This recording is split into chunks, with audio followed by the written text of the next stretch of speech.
Добрый день, друзья! Меня зовут Неля, и вы на канале Готовить Просто. Сегодня я хочу поделиться с вами рецептом очень вкусных, сочных мант, которые я обычно готовлю без мантоварки, на сковороде. Первым делом приготовим тесто. Нам понадобится мука, соль, яйцо и вода. В мисочку высыпаем муку и делаем небольшое углубление. Солим, добавляем воду, яйцо. Смешиваем вилочкой до однородности. Постепенно захватывая муку, замешиваем тесто.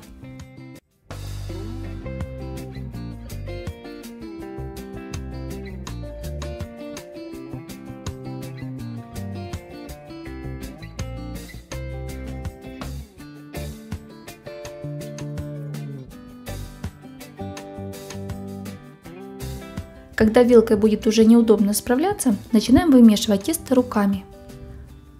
Вымешиваем 3-4 минуты. Оно должно получиться гладким, эластичным и в меру упругим. Откладываем на 30 минут отдохнуть. Обязательно накройте полотенцем или пищевой пленкой, чтобы оно не заветрилось. Займемся фаршем. Нам понадобится фарш, лук, соль, перец. Мелко рубим одну большую луковицу. Для приготовления можно использовать любой фарш. Я люблю делать сама из индюшиного бедра. Для начинки правильно мясо рубить мелким ножом, но на мясорубке намного быстрее, поэтому я воспользовалась именно этим способом.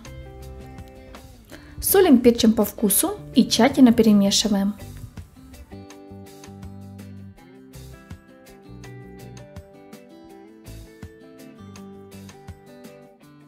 Отправляем готовый фарш в холодильник и займемся овощным соусом, на котором будем готовить манты. Нам понадобится морковь, сливочное масло, чеснок, сливки или сметана и вода. Морковь измельчаем на мелкой терке. Разогреваем сотейник или сковороду с высокими бортами. Добавляем масло, морковь, тушим пару минут, периодически помешивая.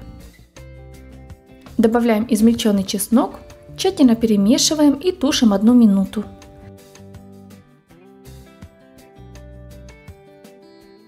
Затем добавляем 100 грамм воды, сливки или сметану, тщательно перемешиваем и доводим до кипения.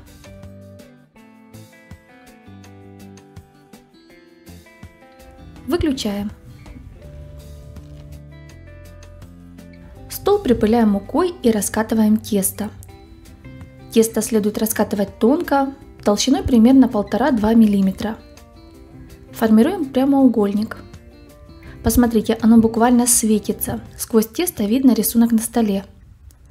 Разрезаем тесто вдоль пополам. Присыпаем мукой и кладем друг на друга.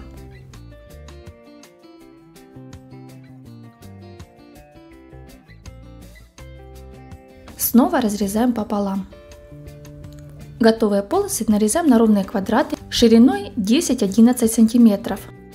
Раскладываем заготовки на столе.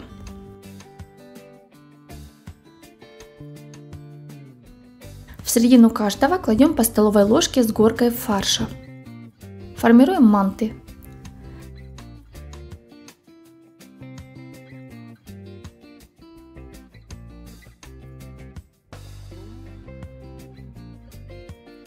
Из данного количества продуктов у меня получилось 17 штук.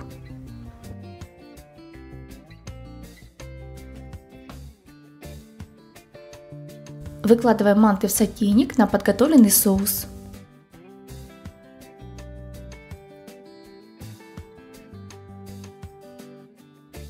Заливаем 200 грамм холодной воды, может понадобиться и больше. Манты должны быть в воде на 1/3. Накрываем крышкой и готовим на маленьком огне 35-40 минут до готовности. У меня влезли не все манты, 3 штучки я отправила в полиэтиленовый пакет, плотно закрыла и отправила в морозилку. Готовить это блюдо я буду еще не раз, поэтому даже в таком маленьком количестве они еще пригодятся.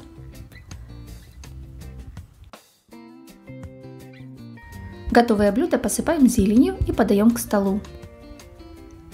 Очень вкусно со сметаной, аджикой или уксусом.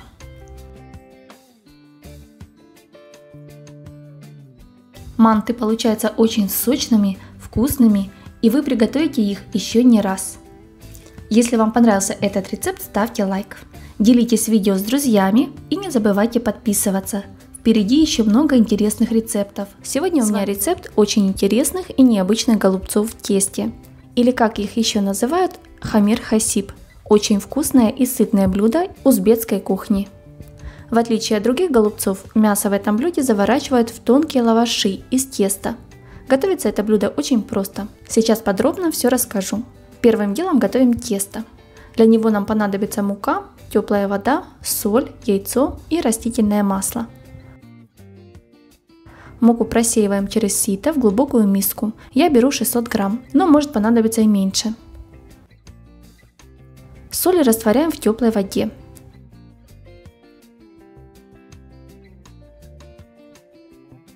В муке делаем углубление и выливаем туда соленую воду.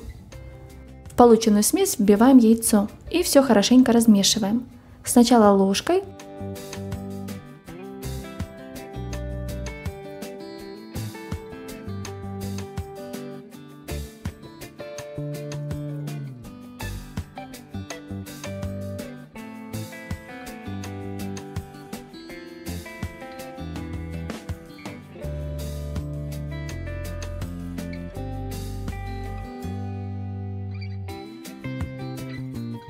А затем замешиваем тесто руками.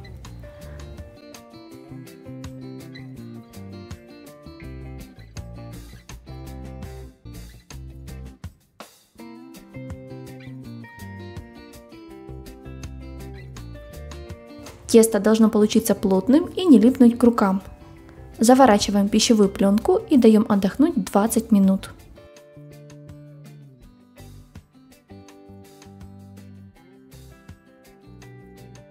Тем временем приготовим начинку.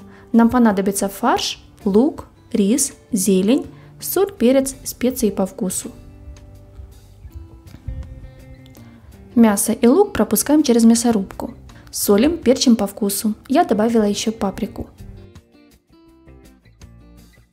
Добавляем рис. Перемешиваем. Если фарш сухой, добавьте немного воды.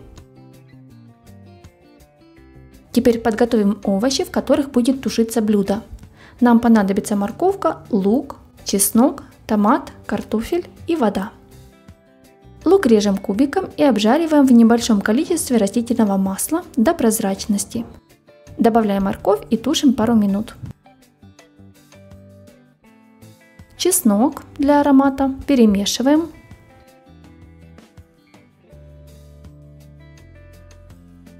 Добавляем томат, солим, перчим по вкусу.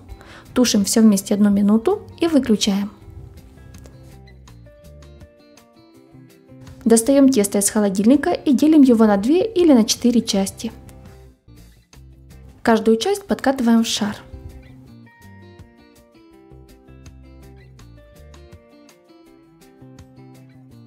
Берем один шар, остальные накрываем пищевой пленкой. Рабочую поверхность посыпаем мукой. Раскатываем тесто в очень тонкий пласт. Затем нарезаем на полоски шириной в ладонь.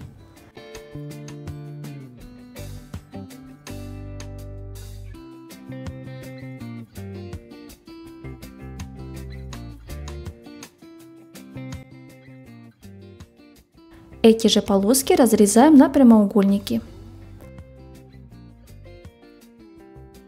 Я вам показала один способ, как можно нарезать, и вот показываю еще один способ, как можно нарезать тесто.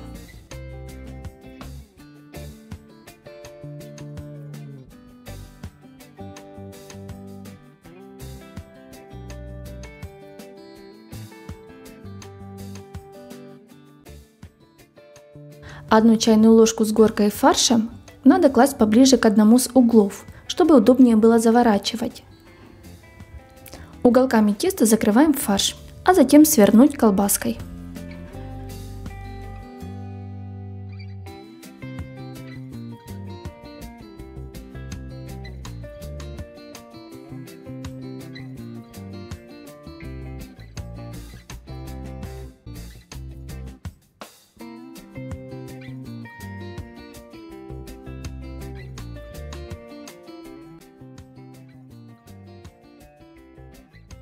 Картофель чистим, моем и нарезаем кружочками. Выкладываем в сковороду на овощи одним слоем.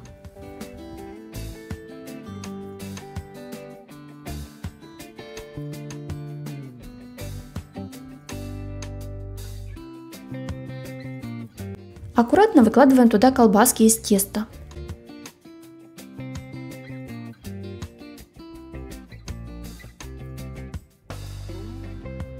Первый слой обязательно смажьте растительным маслом, чтобы они не слиплись.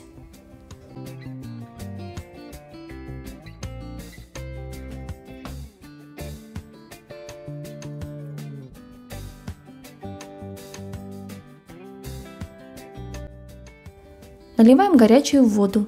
Она должна доходить до половины рулетиков. Накрываем крышкой и готовим на небольшом огне около 30 минут. Если вода выкипит, добавьте еще немного. По истечении времени пробуем на готовность и подаем к столу. Голубцы получаются очень сытными, с насыщенным вкусом и ароматом. Подавать лучше с зеленью и сметаной. Это блюдо должно обязательно понравиться вашей семье. Получается сытно и оригинально.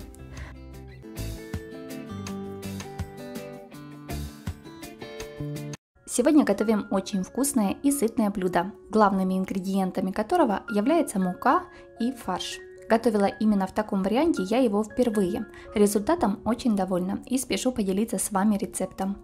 Для теста нам понадобится молоко, яйца, растительное масло и мука. Для начинки фарш, лук, соль, перец. Первым делом приготовим блинчики. В миску наливаем пол-литра молока. Теплое, холодное не имеет значения. К нему добавляем 2 куриных яйца. Тщательно перемешиваем. Добавляем 2 столовые ложки растительного масла и 9 столовых ложек без горки муки. Тщательно перемешиваем, чтобы не было комочков. Готовому тесту даем постоять как минимум 10-15 минут. Можно даже на час оставить на столе, чтобы в муке разошлась клейковина и тонкие блинчики на молоке были эластичными. По консистенции блинное тесто получается текучим и в меру жидким. Нагреваем подходящую сковороду, смазываем маслом только для первого блина и наливаем в нее тесто. Быстрыми движениями распределяем тесто по сковороде, то есть даем ему равномерно растечься. Готовим блинчик на огне ниже среднего около 2-4 минут с каждой стороны. Затем переворачиваем и доводим до румяного состояния вторую сторону. Аналогично готовим остальные блины. В итоге у меня получилось 13 тонких блинов. Пока отставим их в сторону и займемся начинкой. Мелко рубим одну большую луковицу. Для этого рецепта можно использовать любой фарш. У меня куриный. Я предпочитаю делать его сама, из куриного филе и обрезков с ножек и бедер. Добавляем измельченный лук, солим, перчим по вкусу, тщательно вымешиваем. Начинка готова. Берем по одному блинчику, разделяем его на 2 равные части. Одну часть убираем. На край блинчика кладем пол столовой ложки фарша. Чуть равняем его. Круглую часть подгибаю, прижимаю пальцами. Теперь закрываем начинку и складываем таким образом, чтобы все время получался треугольник. Хвостик можно заправить под тесто, а можно и так оставить. Точно так формируем остальные блины. Заворачиваются они очень просто. Внимательно посмотрите, заверните пару блинчиков и у вас все легко получится. На сковороду наливаем немного растительного масла и выкладываем бендерики. Именно так называются эти блинчики. Выкладываем швом вниз. Обжариваем до золотистой корочки на небольшом огне, чтобы полностью прожарился фарш. Затем переворачиваем. Такие бендерики можно приготовить в яичном кляре.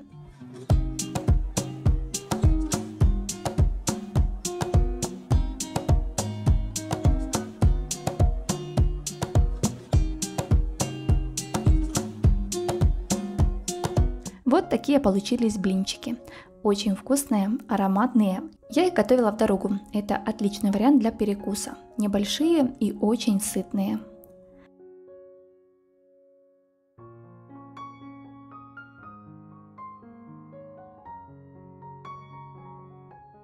Покажу разрез. Как видим, мясо отлично приготовилось. Начинки в этом блюде можно менять по своему вкусу. Сыр, грибы, свои варианты напишите в комментариях под видео. Сегодня хочу поделиться с вами еще одним вкусным блюдом. Фаршированный картофель. Рецепт, чтобы разнообразить ежедневное или праздничное меню. Картофель лучше брать небольшой, желательно одинакового размера. Лук, морковь, томат, соль, перец, лавровый лист. Картофель промойте, очистите. Вырезаем сердцевину с помощью маленького овощного ножа. Делаем кончиком ножа небольшое углубление и начинаем крутить по спирали, каждый раз немного углубляя нож. Обрезки не выбрасываем, а складываем на дно кастрюли, в которой будет готовиться картофель. Отверстие я всегда делаю сквозное.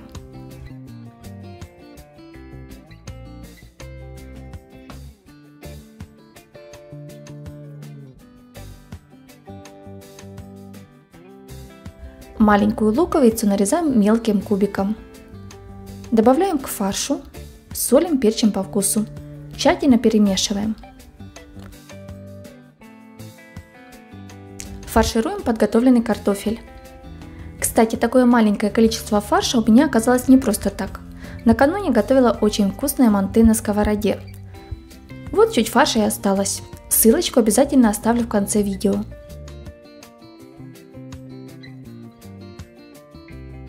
Заливаем холодной водой так, чтобы картофель чуть был покрыт. И отправляем на маленький огонь. Тем временем займемся зажаркой.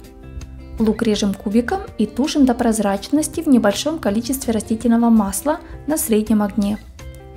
Добавляем измельченную морковь.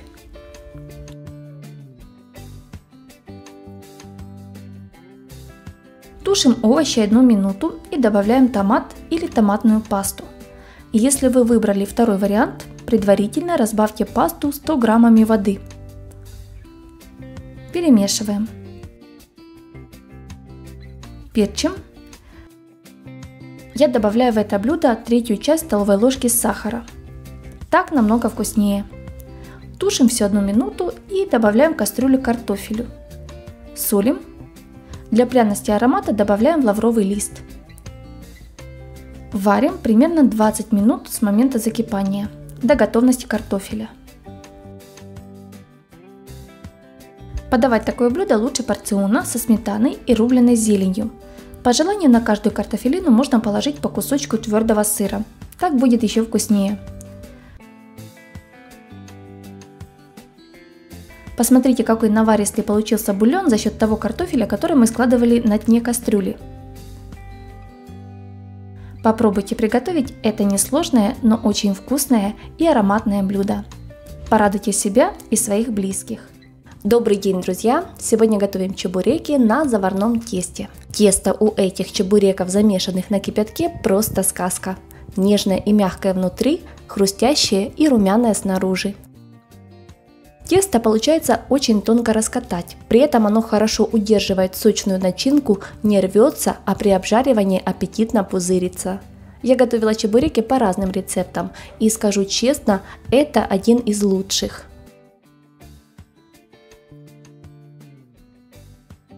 Для приготовления теста нам понадобится мука, вода, растительное масло и соль. Для начинки фарш, лук, соль, перец по вкусу. В миску наливаем кипяток, сюда же добавляем соль и растительное масло. Перемешиваем, чтобы соль растворилась. Просеиваем муку и делаем в ней углубление. Добавляем подготовленный кипяток и очень быстро начинаем замешивать тесто ложкой.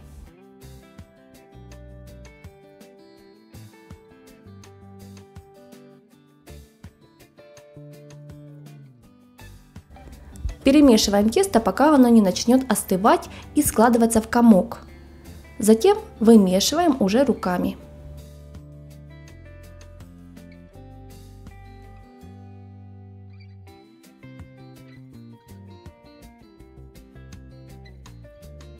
Оно получается плотным, но не липнет к рукам и при замесе становится похожим на пластилин. Накрываем готовое тесто пленкой и оставляем на 20 минут отлежаться. Тем временем приготовим начинку.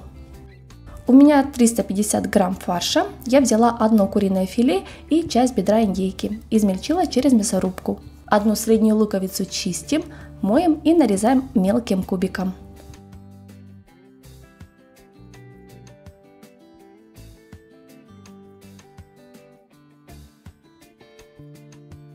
Добавляем фарш.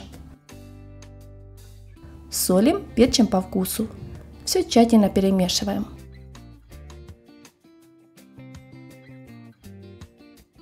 Чтобы фарш был сочным, добавьте в него грамм 50 воды комнатной температуры. Снова все хорошенько перемешиваем. Начинка готова. Возвращаемся к тесту. Еще раз разминаем его и делим на 12 равных кусочков.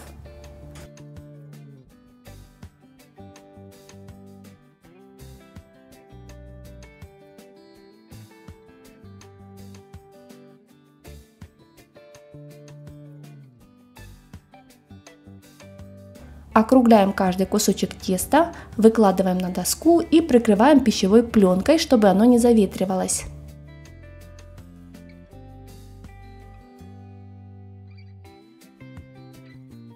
Берем по одному шарику, стол я слегка присыпаю мукой. Раскатываем в тонкий пласт, но не до прозрачности.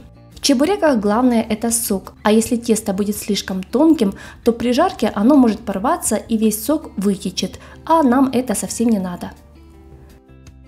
На каждый раскатанный кусочек теста на одну сторону кладем 1 столовую ложку фарша. Разравниваем его по всей поверхности с одной стороны, не попадая на края теста. Накрываем второй половинкой теста и плотно прижимаем пальцами, скрепляя обе стороны. Затем проходимся по краю чебурека вилкой. Делаю я это для того, чтобы чебуреки получились симпатичными и чтобы края не разошлись во время жарки.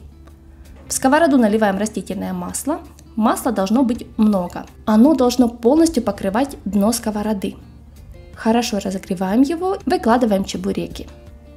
Жарим их с двух сторон на среднем огне до золотистой корочки. Аккуратно переворачиваем, чтобы не порвать тесто. Пока жарится одна партия, я подготавливаю другую. Готовые чебуреки выкладываем на тарелку, засланную бумажным полотенцем либо салфетками, чтобы стек лишний жир. Посмотрите, какая красота у меня получилась. Чебуреки румяные, вкусные, хрустящие. Разламываем один пополам. Тесто тонкое, хорошо прожарилось, а начинка очень сочная. Такие чебуреки можно жарить и с другой начинкой, например, с грибами, либо с сыром. Друзья, готовьте вместе со мной и оставляйте свои отзывы в комментариях под видео. Если вы до сих пор не подписаны на канал «Готовить просто», подписывайтесь и нажимайте на колокольчик, чтобы получать уведомления о моих новых видеорецептах. С вами была Неля. Всем приятного аппетита!